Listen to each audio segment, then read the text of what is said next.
Union Station was built in 1926. You got to remember that that was the Roaring 20s. In cities throughout the country were trying to, make a name for themselves, and the rail travel and freight was the way to go. The opening was December 19th, 1926, and they had somewhere between 20,000 and 30,000 people that day that came to look at the station, and they all fit. To give you an idea of the mammoth size of the station. At one point, there were 17 hotels in this area that actually basically were there because of the trains. I mean, and it was such a bustling area. The business and everything shifted to this end of the city. Things went fine for a while, although 1929 was the stock market crash. So it wasn't very long after the opening of the station where things started to get a little bit, heated as far as there were thousands of people out of work, things like that.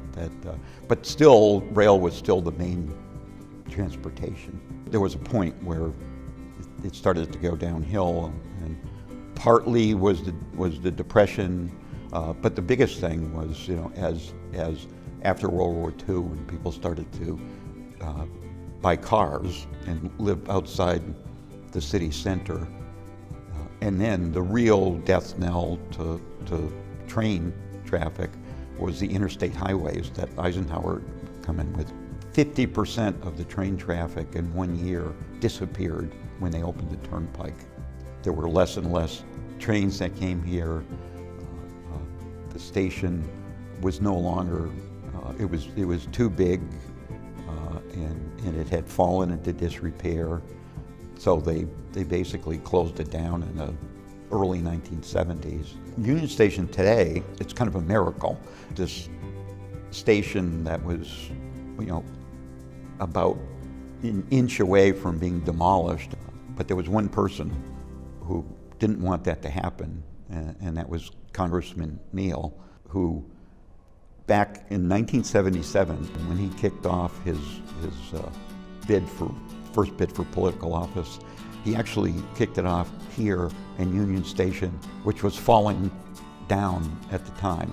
And they had 800 people show up, and he said, "We're going to do this."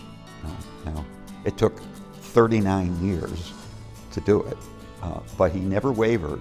He gathered momentum as more and more people saw that this would be a good thing to do. He had great relationships on both sides of the aisle in Congress, so between Sarno, the SRA, the help of Kevin Kennedy with Sarno, the people in the state government, they finally were able to put it together and reopen it on December 16th, 2016, and that really was almost the anniversary of it opening in 1926. They were able to bring this one back from the dead, and it looks fantastic. But that's the original floor, and it's also, it's pretty much the original look of the station from when it opened. Probably the most iconic thing here is the clock, which has always been here since the day Union Station opened, and it was actually made in Springfield. The baggage cart, which goes back to the very beginnings, it has been given a really nice upgrade and it's on display downstairs.